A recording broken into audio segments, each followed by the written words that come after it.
दोस्तों, एक बार हरीश नाम का एक लड़का था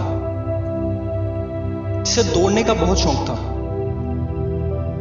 उसके शहर में या आसपास के किसी भी शहर में जब भी कोई मैराथन होती, कोई रेस होती, तो वो उसमें जरूर हिस्सा लेता था। लेकिन वो कभी भी किसी भी रेस को पूरा नहीं कर पाता था। हमेशा हर रेस में बीच में थककर उस रेस को वहीं छोड़ देता था और फिर बाद में बहुत पछताता था।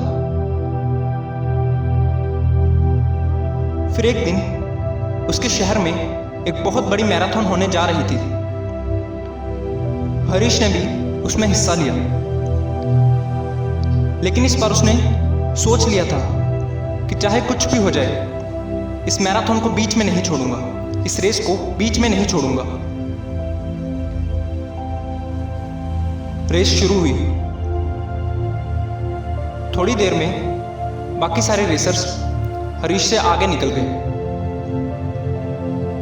हरीश फिर से थक गया और नीचे गिर गया, लेकिन उसने अपने मन में सोचा कि चाहे कुछ भी हो जाए, इस बार रेस को पूरा करके ही छोड़ूंगा। वो उठा और उसने धीरे धीरे चलना शुरू किया।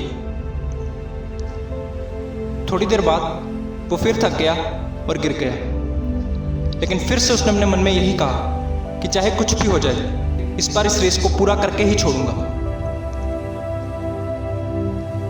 वो फिर से उठा और लड़खड़ाते हुए किसी तरह उसने रेस पूरी कर दी और फिनिश लाइन पर जाकर गिर गया। उसके पैर की मांसपेशियां पूरी तरह सूज गई थी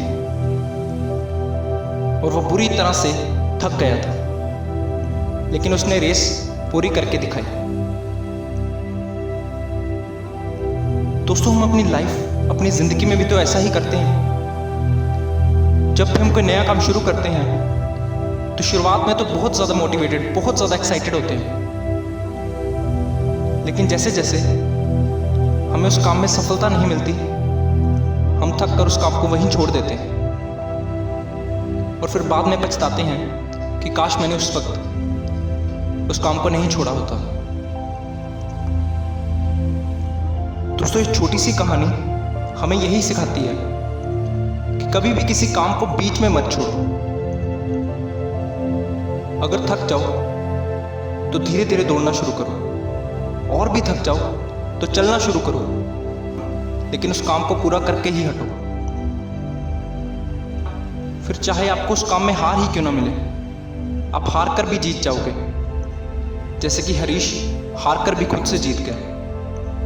दोस्तों, इसी के साथ आप अपने जीवन में सफलता प्राप्त करें, यही कामना करते हुए अलविदा लेता हूँ। देखने के लिए धन्यवाद।